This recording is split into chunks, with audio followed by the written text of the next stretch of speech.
seja o nome de Jesus. Queridos, por favor, abram as suas Bíblias no livro de João, Evangelho de João, capítulo 10,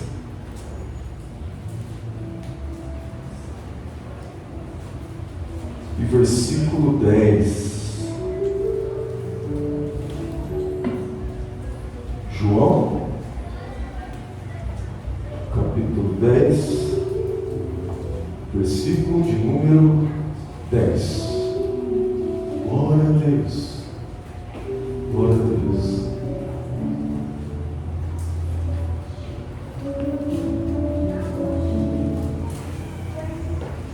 Que alegria estar na casa de Deus. Meu coração está muito alegre, muito.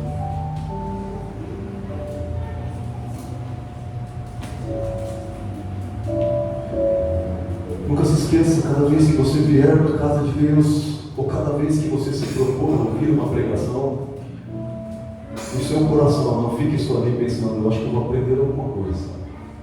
Mas peça para Deus, peça, Senhor, usa este homem ou esta mulher que está pregando, para que seja o Senhor a falar, para que haja transformação na minha vida. Peça isso para Deus todas as vezes em que você for ouvir a palavra de Deus, para que a palavra seja revelada na sua vida. João capítulo 10, versículo 10 está escrito assim: o ladrão não vem senão a roubar, a matar e a destruir. Eu vim para que tenham vida e a tenham com abundância. Glória a Jesus. São palavras de Jesus. Jesus está dizendo isso. Olha só o que Jesus disse para você e para mim: o ladrão não vem senão a roubar, matar e destruir. Mas olha o que Jesus diz: eu vim para que tenham vida e a tenham com abundância. Esta é a palavra de Deus. Curva a sua cabeça. Senhor, essa é a tua palavra. Nós já lemos e pedimos que o Senhor venha falar conosco em nossos corações. Tu és o Deus que fala e o Deus que responde o clamor. O nosso clamor agora é que o Senhor venha revelar a tua palavra, inspira o teu servo, para que realmente, Senhor, a semente seja plantada e hajam transformações de vidas. É o que nós te pedimos, te imploramos, em nome de Jesus. Amém. Amém. Glória a Deus. Queridos, toda vez que nós lemos a palavra de Deus, nós percebemos, isso é algo notado por todos que estudam a Bíblia, é que a palavra de Deus é cheia de comparações, ela é cheia de símbolos muitas vezes, não é? E dentro da palavra de Deus nós podemos encontrar muitas vezes Jesus fazendo comparações. Você vai perceber que Jesus, às vezes ele falava claramente, e às vezes ele usava uma árvore, um arbusto, ele usava uma casa, uma estrutura de uma casa, uma torre, peixe. Jesus pegava peixe para poder pegar e falar: ó, peixe aqui, ó, rede, pescador, barco, ladrão. Jesus, na hora de trazer um ensinamento, ele usou uma comparação sobre um ladrão. E nesse versículo ele está dizendo aqui, ó, que o ladrão, ele não vem senão a roubar, matar e destruir. E tem algumas pessoas que são estudiosas da Bíblia, eles falam assim: Jesus está falando de um ladrão qualquer, no sentido literal, é o ladrão que assassina. E tem outros que estudam e falam: não, a minha interpretação é diferente. Jesus está dizendo aqui sobre Satanás, porque ele é um ladrão, ele vem para roubar, matar, destruir. E Jesus está fazendo a comparação com ele mesmo, porque ele veio para trazer vida. E olha só, tem duas lições aqui. Uma lição, e a mais importante delas, é você reconhecer Jesus. Quem que é Jesus? Sabe quando a gente vai falar de Jesus para algumas pessoas?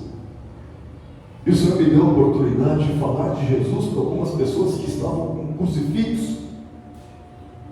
E o crucifixo é uma ferramenta para pregar o Evangelho. Já que está usando, nós não usamos crucifixo. Mas já que a pessoa está usando, ela fala: você sabe o que significa isso? Isso é uma cruz.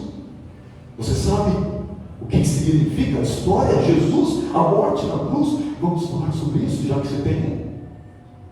E aí a gente começa a falar quem é Jesus, o que ele faz, o que ele fez, e o poder dele, e a palavra é pregada. Deus, ele preparou grandes estratégias para que nós possamos pregar o Evangelho. Mas o mais importante, quando nós falarmos sobre Jesus, está nesse versículo. Você pode falar sobre a cruz, sobre o sangue, sobre a salvação, sobre uma série de coisas, sobre curas, sobre libertação de vícios. Mas tem uma coisa que é mais importante quando você for falar de Jesus: é você falar para que ele veio. Falar que Jesus nasceu, foi um bebezinho, e todo Natal tem lá aquele presépio que as pessoas fazem, e uma imagem lá de Jesus em algum lugar, na manjedoura. Parece que todo mundo já viu isso no filme, no desenho, numa foto, cartão de Natal. Depois as pessoas veem Jesus pregando e tal, multiplicando os pães, e Jesus na crucificação. Alguns ainda têm alguma visão de Jesus subindo aos céus. Mas o que nós temos que manter na nossa mente é o que está neste versículo: para que ele veio. Ele disse para que ele veio. Jesus, ele disse assim: eu vim para que vocês tenham vida. E não apenas tenham vida, mas tenham vida abundante, vida de verdade. E a abundância que Jesus fala aqui,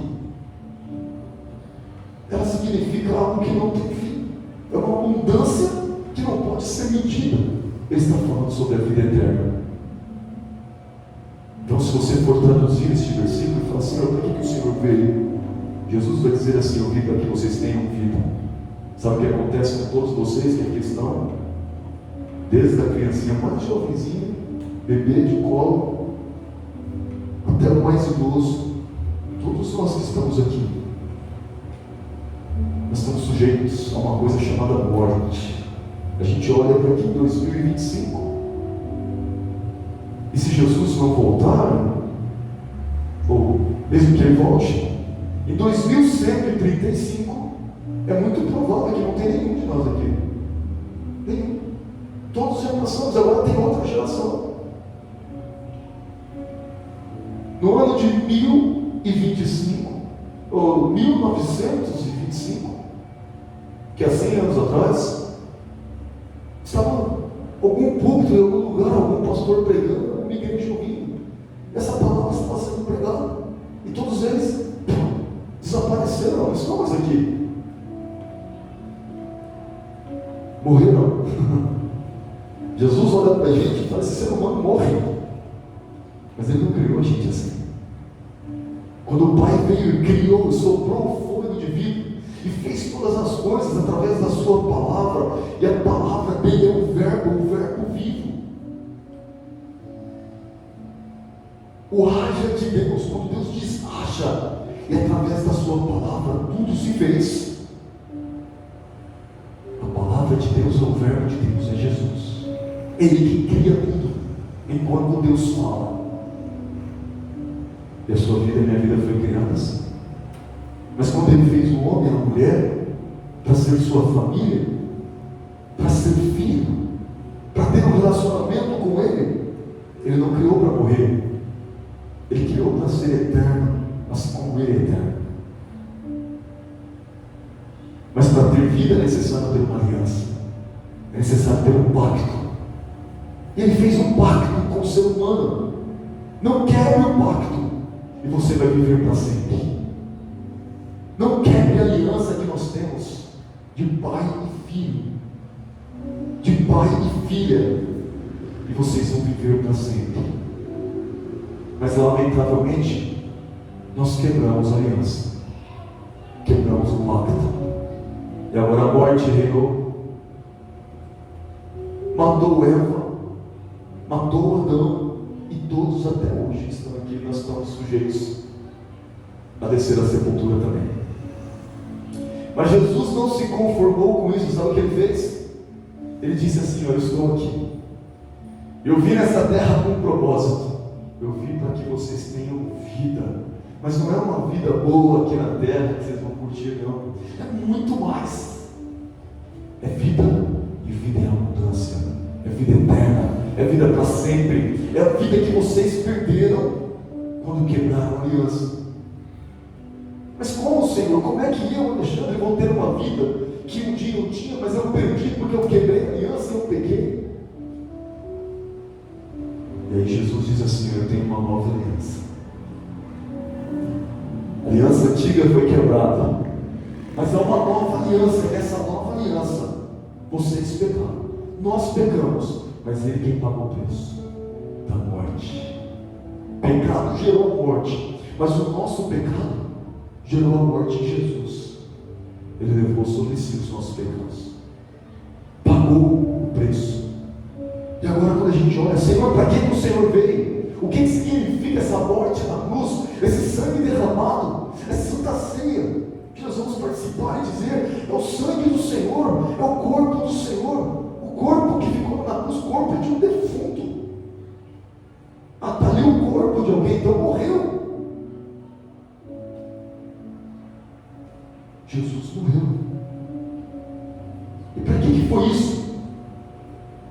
Eu vim para que vocês tenham vida, e vida em abundância. Ele trocou a morte dele pela sua vida, trocou a morte dele pela minha vida. E a Bíblia diz com toda clareza, quando Ele olha para nós nessa noite, que estamos aqui crendo e ouvindo a palavra de Deus, nos alimentando da palavra de Deus, e Ele olha para nós: ah, mas Ele é um Espírito assim que está lá no céu. Jesus está em toda parte, Ele está vivo, queridos. Depois que Jesus morreu e subiu para o Pai, Ele apareceu. E algumas pessoas dizem: ah, era um espírito evoluído. Eles estão muito enganados, porque Jesus disse: eu não sou espírito coisa nenhuma. E eles ficaram com medo. É sim, é um fantasma. Jesus pegou um peixinho e um pedacinho de pão e começou a comer na fonte deles. Você já viu o espírito comendo? Eu imagino Jesus falando: toquem aqui, para vocês saberem que sou eu. Espírito não tem marca, não tem cicatrizes. Olha aqui a marca, minha mão está furada. Eu estava morto, mas agora estou vivo. Jesus está vivo em carne e ossos. Voltou à vida, queridos. As pessoas puderam abraçar Ele de novo, sentir o cheiro dele de novo, o cabelo dele, tocar nele, comer com Ele. Mas alguma coisa diferente acontecia, porque agora Jesus aparecia e desaparecia, estando as portas fechadas. Ele aparecia do nada, alguém pensava: é fantasma. Aí ele pegava o pão e partia assim, caiu os farelos da mesa. Jesus está vivo até hoje. E quando alguém pergunta para que foi que ele veio para que nós tivéssemos vida, e vida em abundância. Jesus sempre foi eterno, Ele sempre existiu. Mas quando Ele viu você e eu morrendo, Ele percebeu que para nos resgatar da morte para a vida, Ele precisaria morrer Ele. E Ele morreu, e ao ressuscitar, Ele nos deu o poder de ter vida com Ele. Vida e vida em abundância. Foi isso que Jesus fez, é isso que Ele quis trazer na sua palavra. Quando Ele disse isso, quando Ele sabia que João escreveria o que Ele falou e chegaria em 2025 aos meus ouvidos e aos seus, Ele sabia que a gente ouvia e a gente ia crer. E nós temos que glorificar a Deus por isso. Jesus, Ele disse essas palavras para que nós tivéssemos a consciência de quem Ele é e de que poder Ele tem. Poder para dar vida, para que Ele pudesse demonstrar o seu poder e para que nós pudéssemos crer. ele demonstrou um sinal. Havia um amigo dele, chamado Lázaro, ele morreu, mas enquanto ele estava vivo, a irmã dele falou: Jesus, vem tocar no meu irmão, é Lázaro, quem você ama, ele está doente, ele está morrendo, volta logo. E Jesus: olha, agora não, eu estou ocupado, estou pregando a palavra. Mas Lázaro foi ficando ruim, morreu. E quando Jesus chegou, já tinha morrido há 4 dias. E Jesus disse assim: ó, tirem a pedra, uma pedra que fechava ali, ó, sepulcro, a sepultura. E aquela mulher disse: não, Senhor, já tem 4 dias, Lázaro já está cheirando mal. Para quem não entendia, como assim está cheirando mal? Ele apodreceu, já não tem mais esôfago, ó, os vermes já comeram tudo, tem mais estômago, já era, intestino já foi, está morto e está podre. Jesus disse assim: ó, eu vim para que vocês tenham vida e vida com abundância. Eu não disse que se vocês crescem, vocês veriam a glória de Deus. Para mim não importa se está morto de um dia, se está morto de 4 dias, se está morto de 5.000 anos, eu trago de volta a vida, porque Ele próprio é a vida. Onde Jesus está, a morte não pode subsistir, a morte foge dele. E mesmo alguém que apodreceu, que virou pó, que virou cinzas, que foi queimado, que foi jogado no mar, que já não existe mais nada, ele simplesmente fala assim: ó, levanta do pó da terra, desperta-te tu que dormes. E o pó levanta, vai criando, ó, uma ligação atômica, átomo por átomo, partícula por partícula, vai se ligando uma na outra, e daqui a pouco os ossos vão se formando, e os nervos vão se ligando aos ossos, e a carne vai revestindo, e a pele reveste a carne, e o homem está de pé, e a mulher está de pé, para glorificar a Deus e dizer: o Senhor disse que Ele tinha vindo para que eu tivesse vida, e vida em abundância, e vida de verdade. Eu estou vivo. Jesus, Ele veio para isso, para que nós cresçamos. Mas agora, queridos, eu quero falar para vocês sobre algo muito importante. Jesus, Ele nos advertiu, no mesmo versículo, na mesma frase, em que Ele está dizendo para que Ele veio, Ele está falando que veio um outro aí, ó. Veio um tal de ladrão. Esse ladrão, ele veio para uma coisa: roubar, matar e destruir. Então, quando Jesus diz para que ele veio, ele também diz: tem que tomar cuidado. Ele veio para que nós tivéssemos vida. Mas é possível que alguém venha e roube essa vida? É possível. Como assim? Como é que um ladrão pode roubar uma vida? Assim, ó, matando. Existe um ladrão que veio para matar. Sabe o que Jesus disse sobre Satanás? Ele disse assim, ó, ele é homicida desde o início. Homicida, assassino, desde o início. Porque ele olhou para Adão e Eva eternas e falou: não, eu vou matar eles. Matou. O homicida desde o início. Jesus, ele olha para nós e ele quer que nós creiamos na sua palavra, creiamos no seu poder, tenhamos a consciência de que existe vida nele, de que ao participar do corpo e do sangue de Cristo e fazer tudo aquilo que ele manda, nós estamos ligados nele, estamos vivendo nele e ele em nós. Jesus disse assim que nós não temos vida em nós mesmos, mas só tem vida quem está ligado na videira verdadeira, que é Cristo Jesus. Nós temos que estar enxertados nele para ter vida. Mas olha só que coisa tremenda. Quando Jesus disse assim: vocês têm vida, eu vim para que vocês tenham vida, e vida eterna, e vida abundante. Ele está dizendo: tomem cuidado, porque existe um que é um ladrão, ladrão de vidas, ladrão de sonhos, ladrão de felicidade, ladrão de futuro. De novo, a palavra de Deus, ela diz que os planos que o Senhor tem ao seu respeito são planos de bênção e não de mal. São planos para dar para vocês um futuro, uma esperança. Mas existe alguém que é um ladrão de sonho.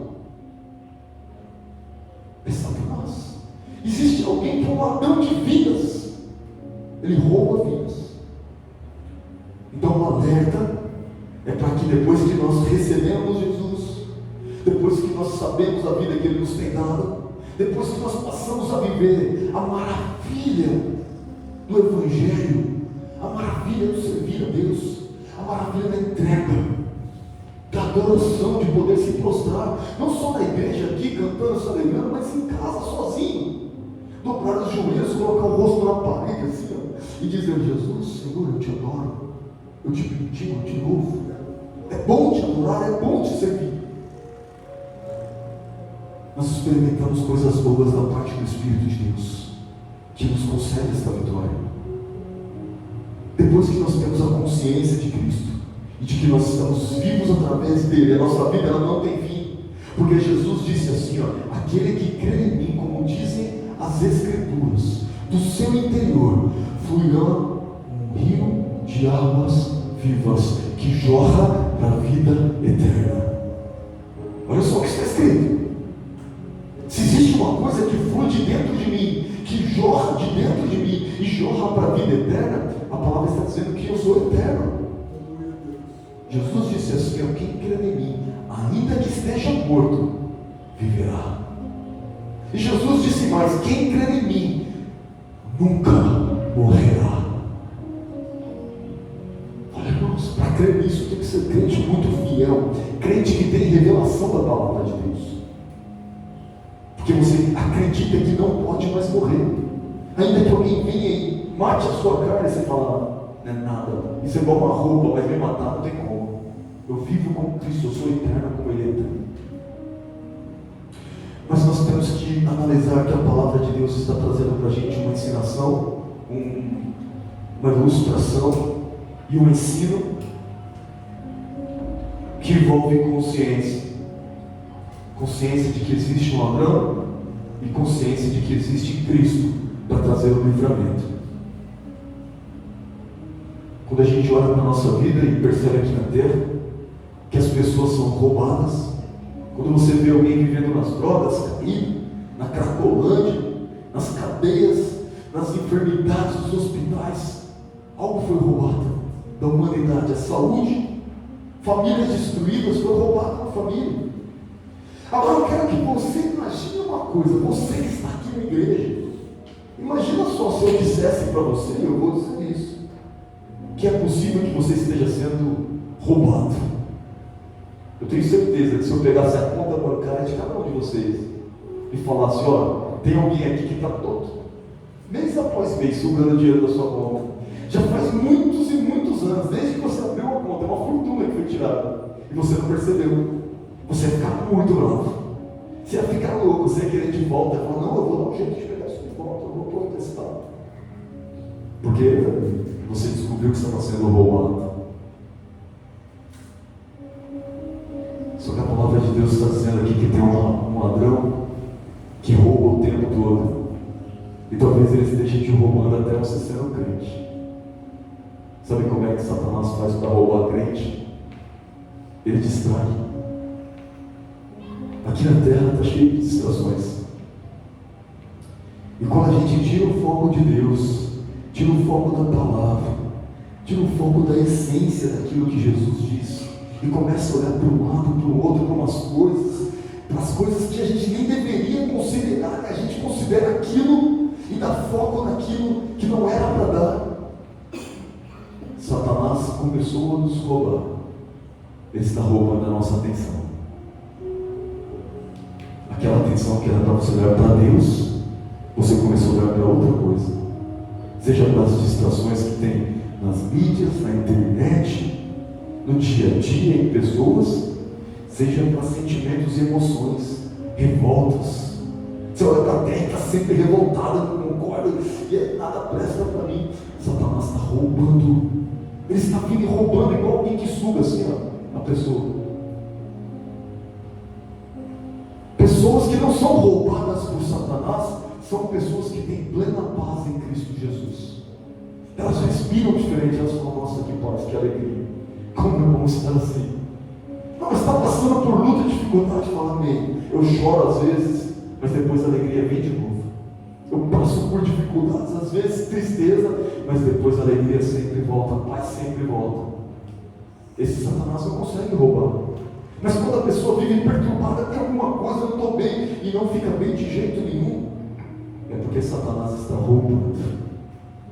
E se nós temos a consciência de que nós estamos sendo roubados, significa que Deus vai nos dar uma graça para que nós venhamos evitar continuar sendo roubados.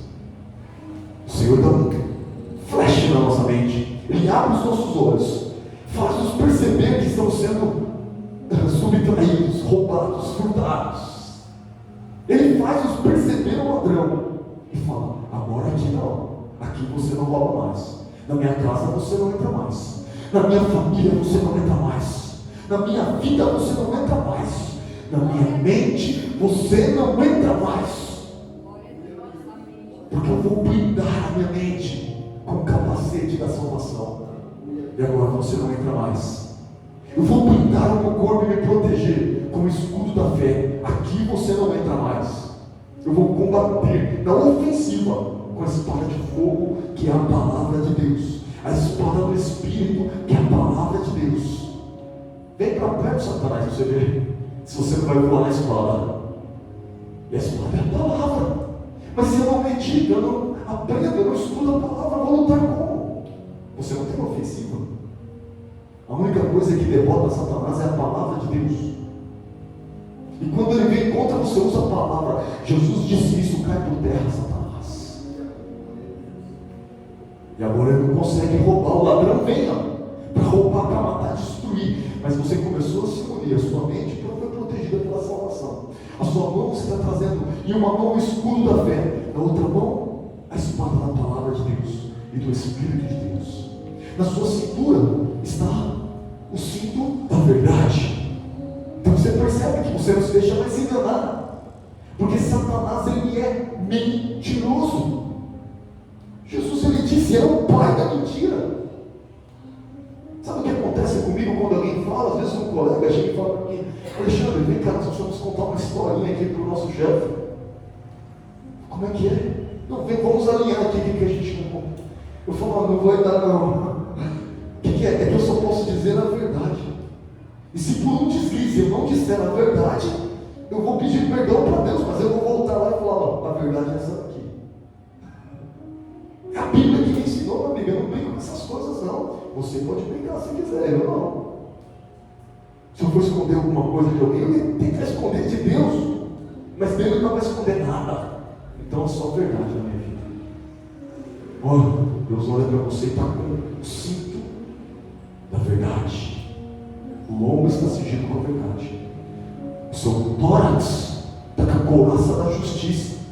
Sabe quando a gente pensa assim: poxa, eu fiz uma coisa e não foi justo? Tem que praticar a justiça. E se você vê alguém passando fome na sua frente, você tem ali um tostão ou um lanche para poder comprar e não comprou, foi justo. Você tem comida e o outro não tinha. Pratique a justiça. Isso não é bondade, nem caridade. Isso é justiça. É justo que haja esse equilíbrio. E quem está à sua volta possa comer, já que você pode. Então a gente vai se vestir com essas coisas, com toda essa armadura de Deus, para que nós possamos vencer Satanás. Bem rapidinho eu vou mencionar aqui 3 versículos. Como é que a gente faz para evitar de ser roubado? Satanás está roubando de várias maneiras. E ele está roubando o crente, ele está roubando dentro das igrejas.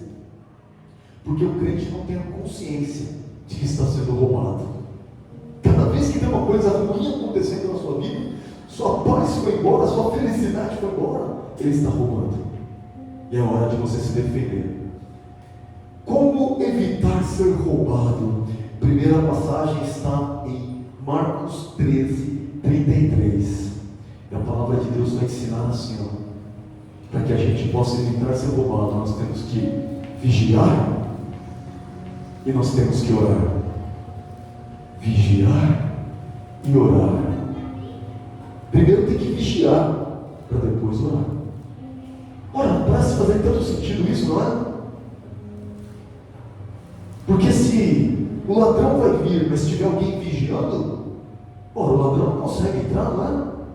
Você tem um vigia. Por isso que eles contratam vigias. Não é para impedir que os ladrões penetrem. Não é assim que acontece? E a palavra está dizendo: quer evitar ser roubado? Tem que vigiar e orar. Marcos 13:33 está escrito palavras do Senhor Jesus: olhai, vigiai e orai, porque não sabeis quando chegará o tempo. Olha só, se tem uma maneira de você evitar ser roubado, é quando você tem a consciência de que Jesus, esse que veio para te dar vida e vida em abundância, e já te deu, você já recebeu. Ele veio, ele morreu na cruz, ele pagou o preço, ele derramou o seu sangue, ele ficou 40 dias entre homens e mulheres que o viram. Ele realizou milagres depois de ressuscitado, e ele subiu aos céus, no Monte das Oliveiras, e eles ficaram olhando para os céus, vendo ele subir. Nós temos que ter a consciência de que ele vai voltar. Mas se eu viver a minha vida de qualquer jeito, estou nem aí, eu tenho a vida para viver, não estou preocupado, eu não estou cumprindo essa palavra.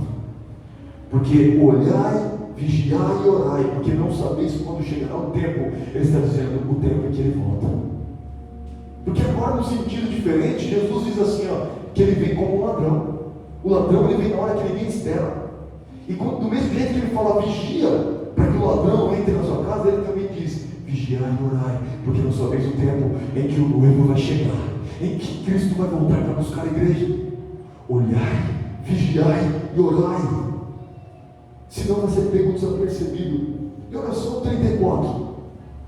É como se um homem partindo para fora da terra deixasse a sua casa e desse autoridade aos seus servos, e a cada um a sua obra, e mandasse ao porteiro que vigiasse. 35. Vigiai, pois, porque não sabeis quando virá o Senhor da casa, se à tarde, se à meia-noite, se ao cantar do galo, se pela manhã, para que vindo de imprevisto não vos ache dormindo. E as coisas que vos digo-as a todos, digo-as a todos, vigiai. Nós temos que vigiar para que Satanás não venha e roube a nossa fé, a nossa consciência com Deus. Sabe o que acontece com alguém que fala: estou fraco, já faz tempo que eu não vou na igreja, estou precisando. Não, mas espera aí, você não está percebendo que Satanás está te roubando? Como assim eu estou fraco? Como assim eu estou meio lá, meio cá? Está sendo roubado, ele está roubando a sua fé e você não percebeu. A Bíblia diz que o Evangelho, a palavra de Deus, ele é pregado assim. Ele cai na terra, mas se ficar ali, não penetrou na terra como deveria, não entrou no coração como deveria, as aves do céu vêm e arrebatam, e levam embora a semente, e roubam. E quando alguém perguntou o que significa isso, Senhor, ele disse: Satanás vem e rouba a semente, porque não houve profundeza no coração, não penetrou suficientemente profundo no coração. Ele vem igual um bicho, assim, uma ave, e come e leva embora. Nós temos que vigiar contra esse ladrão, mas nós temos que vigiar também para a volta do Senhor Jesus, que virá como um ladrão. Então nós temos que vigiar e orar. É assim que nós não vamos ser roubados. Porque se você ficar pensando em 1 milhão de coisas aqui na terra, mas não tiver na sua consciência que Jesus vai voltar, e que Ele está quase voltando, e que os sinais estão aí, então você não vigiou e foi roubado. Essa semente não pode ser roubada. Segunda maneira de não ser roubado, Lucas 11:21. A palavra de Deus vai ensinar que para não ser roubado, nós precisamos guardar a nossa própria casa. Quando a Bíblia fala em casa, ela está falando da sua casa, que é construída lá de tijolos. Ela está falando da sua família, que de fato é a sua casa. Ela está falando do seu corpo, que é a casa de Deus. Ela está falando do seu coração, que é uma casa, que é uma habitação. E olha só que coisa tremenda. Lucas 11:21. A Bíblia ensina: quando o valente guarda armado a sua casa, em segurança está. Olha só o que a palavra de Deus restou num único versículo. Quando o valente guarda, armado a sua casa, tudo quanto tem fica em segurança.